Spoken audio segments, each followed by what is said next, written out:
जय मां कामाख्या कामाख्या पीठ पर आपका स्वागत है मित्रों। आज की चर्चा जन्म कुंडली के में चरित्रहीनता, वैश्यावृत्ति या व्यभिचार के कौन से योग होते हैं। कुंडली में चरित्रहीनता, वैश्यावृत्ति, व्यभिचार के योग किसी भी स्त्री पुरुष के बारे में तमाम अच्छी बुरी बातें और आदतों को की जानकारी उसके जन्म कुंडली से हमको मालूम चलती है। कुंडली के ज्योतिषीय विश्लेषण से न केवल उसके आचरण और स्वभाव का पता चलता है, बल्कि उसके चारित्रिक भटकाव या बदलाव की भी भविष्यवाणी की जा सकती है। खासकर किसी भी स्त्री की काम वासना, चरित्रहीनता, व्यभिचार या वैश्यावृत्ति संबंधित तमाम तरह की जानकारियाँ कुंडली के ग्रह योगों से पता चलता है। एक नज़र में कुछ ऐसे ग्रह योग के बारे में हम जानने का प्रयास करते हैं जिनकी वजह से स्त्री के चारित्रिक परिवर्तन की आशंका बनी रहती है। जो जन्म कुंडली के अंदर चरित्रहीनता या वैश्यावृत्ति के जो योग होते हैं वो निम्न तरीके से होते हैं। ज्योतिष की मान्यता के अनुसार इस संबंध में स्त्री की कुंडली में 7वें, 8वें और 10वें भाव के आधार पर शुक्र, मंगल और चंद्रमा के दोषपूर्ण योग का अध्ययन करना जरूरी होता है, करना चाहिए। कुंडली के अंदर चरित्रहीनता, व्यभिचार के जो योग हैं उसको जानने के लिए, क्योंकि इन भावों में बुध या शुक्र के होने की स्थिति से स्त्री के गैर पुरुष संबंध बन सकते हैं या वह वैश्यावृत्ति की तरफ जा सकती है। इसके महत्वपूर्ण ज्योतिषीय तथ्य कुछ इस प्रकार से है। शुक्र ग्रह ज्योतिष में व्यक्ति में वासना और भोग विलास का कारण शुक्र ग्रह को माना जाता है। इसके अत्यधिक प्रभाव में आने से विलासिता और कामुकता के गुण आ जाते हैं। ग्रह यह मंगल और चंद्र के साथ मिलकर उत्तेजनाओं को बढ़ा सकता है। किसी स्त्री की कुंडली में, जन्म कुंडली के अंदर यदि शुक्र ग्रह चंद्रमा के साथ नीच राशि में स्थित हो तो यह क्रूर माने जाते हैं।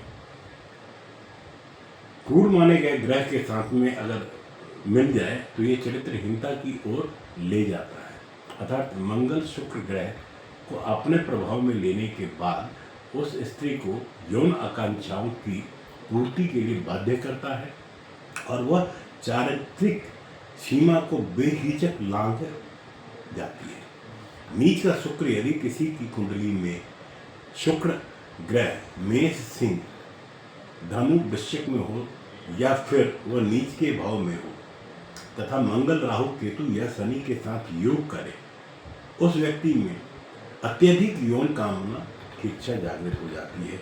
वैसे स्त्री वैवाहिक संबंध की सभी मर्यादाओं को खंडित करके आगे बढ़ जाती है।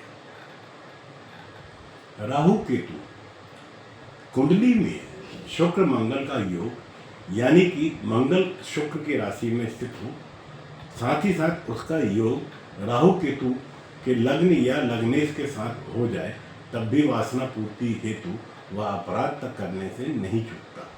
ऐसी स्त्री कई के साथ संबंध बना के रखती है। यह संबंध बनाने में जरा सा भी उसको हिचक नहीं होता। उन पर चारित्रिक आरोप भी लग जाते हैं या फिर वह वैश्यावृत्ति के दलदल में धंस जाती है। चंद्रमा और शुक्र जिस भी स्त्री की कुंडली में तुला राशि के साथ चंद्रमा और शुक्र के योग हो जाते हैं, उसमें काम वासना कई गुना बढ़ जाती है। यह योग अगर राहु या मंगल से भी प्रभावित हो जाए तब वह स्त्री काम वासना की पूर्ति के लिए किसी भी हद को पार कर जाती है। नवांश कुंडली के अंदर जिस भी किसी स्त्री की नवांश कुंडली में शनि शुक्र की राशि में हो और शुक्र शनि की राशि में हो तो उसमें यौन आकांक्षाएं बहुत अधिक हो जाती है, बढ़ जाती है। इस कारण वो मर्यादाओं को आनंद करने में नहीं चूकती। इसी तरीके से यदि शुक्र मंगल की राशि में और मंगल शुक्र की राशि में रहे तब वैसी स्त्री परपुरुष से संबंध बनाने का मौका निकाल ही लेती है। बुध और शुक्र ये दो प्लैनेट भी खतरनाक हैं। स्त्री की कुंडली के अनुसार अगर उसके 7वें भाव में बुध के सामने शुक्र आ जाए तो वह गुप्त अनैतिक तरीके से काम वासना की पूर्ति करती है। उसके लिए उसमें चारित्रिक लांछन की भी उसको चिंता नहीं होती, वो किसी भी हद तक जा सकती है।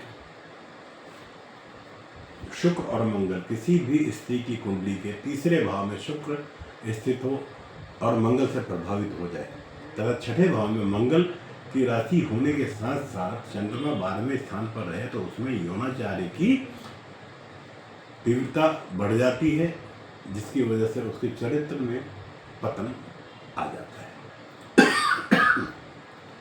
कुंडली के सप्तम भाव में यदि मंगल चारित्रिक दोष पैदा करने वाला साबित होता है, इस दोष के से ग्रसित स्त्री या पुरुष नाजायज संबंध रखने वाले जीवन साथी मिलने की योग उनमें प्रबल बन जाते हैं। शनि और मंगल, स्त्री की कुंडली में यदि शनि लग्न में स्थित हो और उसमें देखा गया है कि उसमें काम वासना अधिक होती है, शनि के साथ मंगल की योग होने से उसकी यौन आकांक्षाएं प्रबल हो जाती है।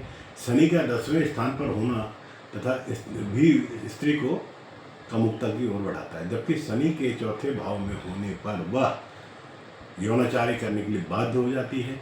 शनि, शुक्र, मंगल और चंद्रमा के साथ योग करके व्यक्ति की कामुकताओं को काफ़ी बढ़ा देता है।